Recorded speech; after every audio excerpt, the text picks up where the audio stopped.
413장 부르겠습니다.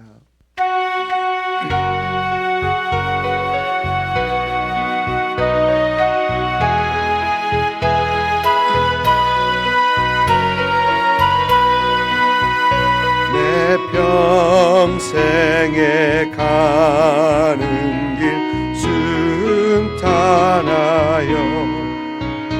늘 잔잔한 강 같든지 큰 풍파로 무섭고 어렵든지 나의 영혼은 늘 편하다.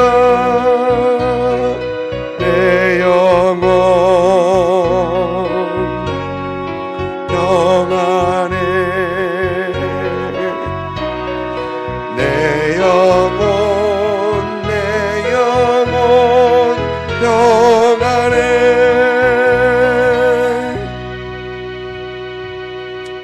아멘. 마태복음 8장 23절부터 34절까지 우리 한 목소리로 같이 읽습니다. 배에 오르심에 제자들이 따랐더니 바다에 큰 놀이 일어나 배가 물결에 덮이게 되었으되 예수께서는 주무시는지라. 그 제자들이 나와 깨우며 이르되 주여 구원하소서 우리가 죽겠나이다. 예수께서 이르시되 어찌하여 무서워하느냐 믿음이 작은 자들아 하시고 곧 일어나사 바람과 바다를 꾸짖으시니 아주 잔잔하게 되었거늘 그 사람들이 놀랍게 여겨 이르되 이가 어떤 사람이기에 바람과 바다도 순종하는가 하더라. 또 예수께서 건너편 가다라 지방에 가심에 귀신 들린 자 둘이 무덤 사이에서 나와 예수를 만나니 그들은 몹시 사나워 아무도 그 길로 지나갈 수 없을 지경이더라. 이에 그들이 소리질러 이르되 하나님의 아들이여 우리가 당신과 무슨 상관이 있나이까. 때가 이르기 전에 우리를 괴롭게 하려고 여기 오셨나이까 하더니 마침 멀리서 많은 돼지떼가 먹고 있는지라. 귀신들이 예수께 간과하여 이르되 만일 우리를 쫓아내시려면 돼지떼에 들여 보내주소서 하니 그들에게 가라 하시니 귀신들이 나와서 돼지에게로 들어가는지라. 온 떼가 비탈로 내리달아 바다에 들어가서 물에서 몰사하거늘 치던 자들이 달아나 시내에 들어가 이 모든 일과 귀신 들린 자의 일을 고하니 온 시내가 예수를 만나려고 나가서 보고 그 지방에서 떠나시기를 간구하더라. 아멘. 어제 말씀에서는 이제 예수님께 한 서기관과의 대화에서 서기관이 예수님을 따르려 하는 모습을 봅니다. 그래서 예수님께서는 여우도 굴이 있고 새도 보금자리가 있으나 인자는 머리 둘 곳이 없다라고 하셨던 것을 보았고요. 또 어떤 한 제자가 자신의 아버지를 먼저 장사하게 하소서라고 하자 예수님께서는 죽은 자들을 장사하게 하고 너는 나를 따르라라는 어떤 그런 말씀을 하셨습니다. 어제 말씀 보니까 이 서기관과 한 제자가 예수님을 따랐다라는 어떤 그런 내용은 없는데, 그런데 오늘 말씀 보니까 23절이죠. 배에 오르심에 제자들이 따랐더니라고 합니다. 마태복음은 예수님과 제자들만 있는 것으로 기록되어 있는데 마가복음이나 누가복음 읽어보면은 또 다른 배들이 예수님을 따르고 있는 것을 보게 됩니다. 그리고 가다라 지방으로 가는데 마가복음에서는 거라사인의 지방이다고 얘기를 하고 있죠. 가다라 지방에서 쭉 읽어보면은 가다라 지방에서 하신 일은 오늘 말씀에서 이렇게 보이는 귀신 들린 자들, 귀신을 쫓아낸 것 외에는 보니까 다른 하신 일이 없으세요. 그쪽으로 건너가서 하신 일이 그 귀신 쫓아낸 오늘 말씀에서 보는 이거 외에는 다른 하신 일이 없으세요. 그러면서 예수님께서 왜 그러면 가다라 지방으로 그 호수 건너편에 있는 이방인들이 살고 있는 지방에 제자들과 함께 왜 가셨는가라는 그런 질문을 하게 되는 것입니다. 이방인들이 모여 있는 곳에서 가서 천국 복음을 전하시고 또 그들의 귀신을 쫓아내시고 병자를 고치시고 이렇게 큰 사역을 하고 돌아오신 것이 아니라 단지 그 귀신 들린 사람, 사회에 적응하지 못하고 무덤 사이에 사는 그 사람만 만나서, 이 포악한 사람을 만나서 그 귀신을 쫓아내고 돌아오신 그 일밖에 하지 않았더라라는 것입니다. 사회에서 적응하지 못하고 사람에게 가까이하지 못하고 사회에서 온전히 거의 추방당하여서 산 그 사람을 온전케 하시고 다시 배에 오르셔서 다시 돌아오십니다.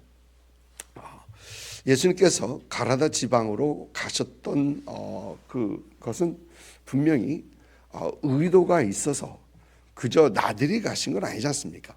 그런데 의도가 있으셔서 가셨는데 왜 가셨는가라는 어떤 그런 생각을 해보게 되는 것이죠. 그러면서 생각해 보는 것은 예수님께서는 예수님을 따르는 제자들에게 제자들을 교육하시기 위해서 긍휼이 필요한 그 현장으로 우리 주님께서는 발걸음을 옮기셨다라는 그런 생각을 해보게 되는 것입니다. 세상의 관점으로서는 부정한 어떤 그런 곳이죠.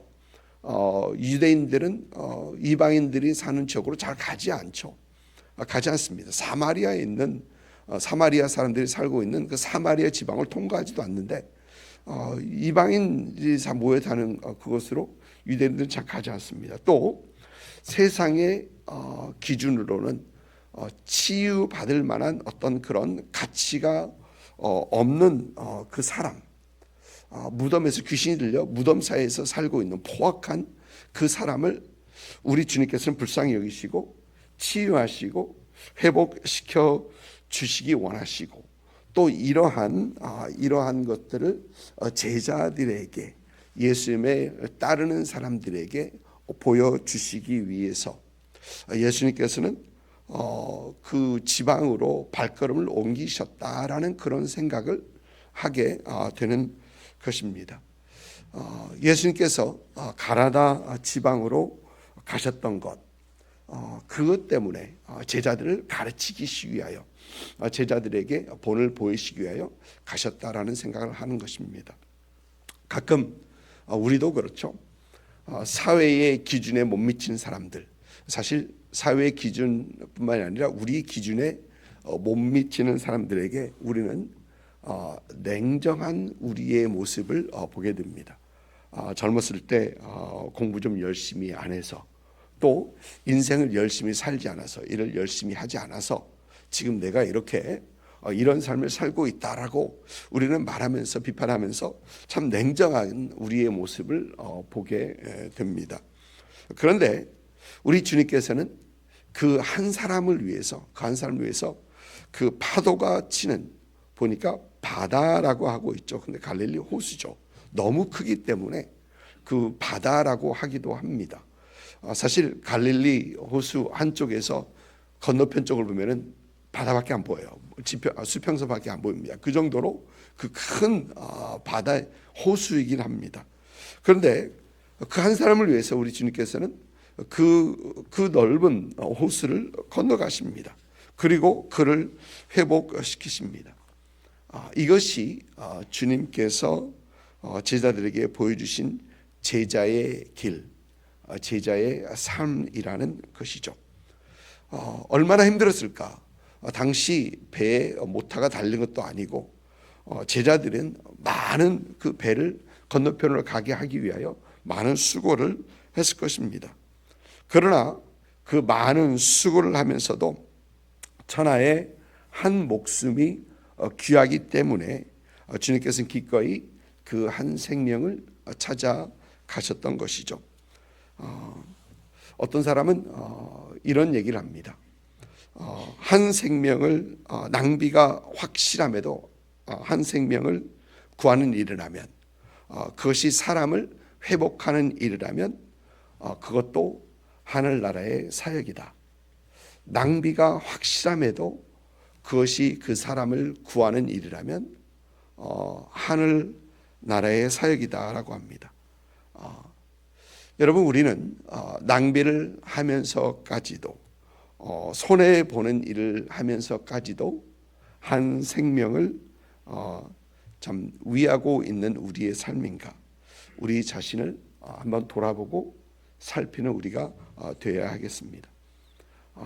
예수님의 제자로 살아가려는 우리, 항상 참 우리의 것을 내려놓고 한 생명을 위하는, 생명을 구원하는 그런 일에 힘쓰고 애쓰는 그런 우리가 되어야 되겠다라는 생각을 해보게 되는 것입니다. 오늘 말씀을 보니까 예수님과 제자들은 호수가 건널 때 심한 바람이 붑니다. 24절 보면 큰 놀이 일어나 배에 물결이 덮이게 되었으되라고 합니다. 영어 성경을 보면은 suddenly a furious storm came up. 얼마나 강하고 심한 바람이 불었는지, 파도가 쳤는지 배에 물이 차서 가라앉게 되었다는 것입니다. 평생 어부살이를 했던 제자들도 분명히 있었을 텐데 그들은 감당하지 못하고 예수님을 깨우며 살려달라고 하십니다. 근데 그 배에서 재밌는 모습은 예수님께서 주무시고 계시더라라는 것입니다. 예수님을 깨우시자 예수님께서 일어나셔서 주무시다가 일어나셔서 어짜여 무서워하느냐 믿음이 작은 자들아라고 하시면서 바람과 바다를 꾸짖으시자 곧 잔잔해지게 됩니다. 이제 그러면서 오늘 말씀 27절을 보니까 그 사람들이 놀랍게 여겨 이르되 이가 어떠한 사람이길래 바람과 바다도 순종하는가라고 얘기합니다. 이 말씀에서 우리는 몇 가지를 생각해 봅니다. 그것은 예수님과 함께하는 삶 속에서도 바람과 파도는 불고 있더라라는 것입니다. 예수 믿으면 우리 인생이 다 괜찮아지고 이제부터는 예수 믿으면 탄탄대로의 그런 인생을 살 것 같은데 그렇지 않더라라는 것입니다. 예수님께서는 예수님의 제자들에게 그들을 부르셨을 때 나를 따라오면은 앞으로 모든 인생이 잘 해결되고 앞으로 큰 좋은 일만 있을 거야라는 그런 약속 우리 주님께서는 하지 않으십니다. 우리 주님께서는 우리에게 탄탄대로의 인생, 문제없는 인생을 약속하지 않으셨습니다. 오히려 우리 주님께서는 주님께서 박해를 받으신 것처럼 예수님을 따르는 자들도 박해를 받을 것이라고 하고 예수님께서 세상이 예수님을 미워했던 것처럼 세상은 제자들도 미워할 것이다라고 우리 주님께서는 말씀하십니다.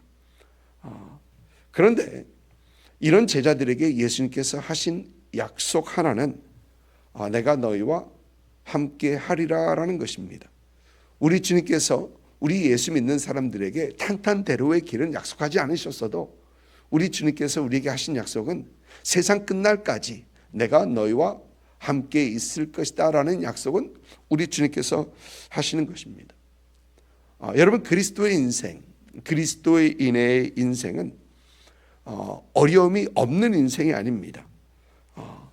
우리의 인생은 힘들고 어려운 삶 중에서도 예수님과 함께하는 인생이죠.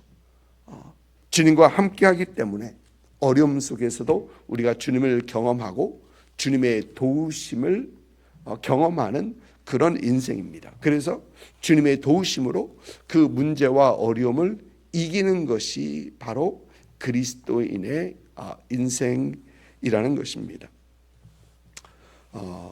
많은 분들은 삶의 무지갯빛 나는 그런 인생만을 원합니다. 그러나 주님께서는 그 삶을 약속하지 않으십니다.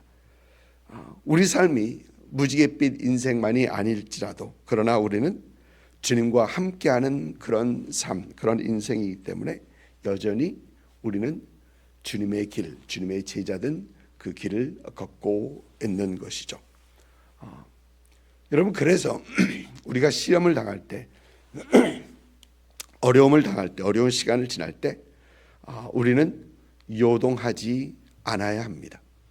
힘들어하지 않아도 됩니다. 물론 아예 힘들어하지 않을 수는 없을 것입니다. 그러나 함께 하시는 주님을 우리는 기억하면서 그 힘들고 어려운 삶을 우리는 기쁨으로 지나갈 수 있는 것입니다. 그래서 사도 바울은 우리가 환난 가운데서도 즐거워하나니라고 하는 것입니다.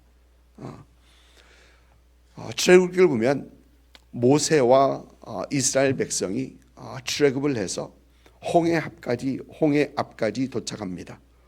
홍해를 뒤에 두고 진을 쳤는데 뒤에는, 앞에는 홍해, 뒤에는 이제 바로의 군대가 쫓아옵니다. 이를 보고 백성들이 요동하기 시작하죠. 아우성을 치기 시작합니다. 그때 하나님께서는 이스라엘 백성들이 이런 말씀하십니다. 너희는 두려워하지 말고 가만히 서서 여호와께서 오늘 너희를 위하여 행하시는 구원을 보라라고 하십니다. 그러시면서 하나님께서는 너희는 가만히 있어라, 잠잠하라라는 것입니다. 요동치지 말라는 것입니다. 아우성치지 말라는 것입니다.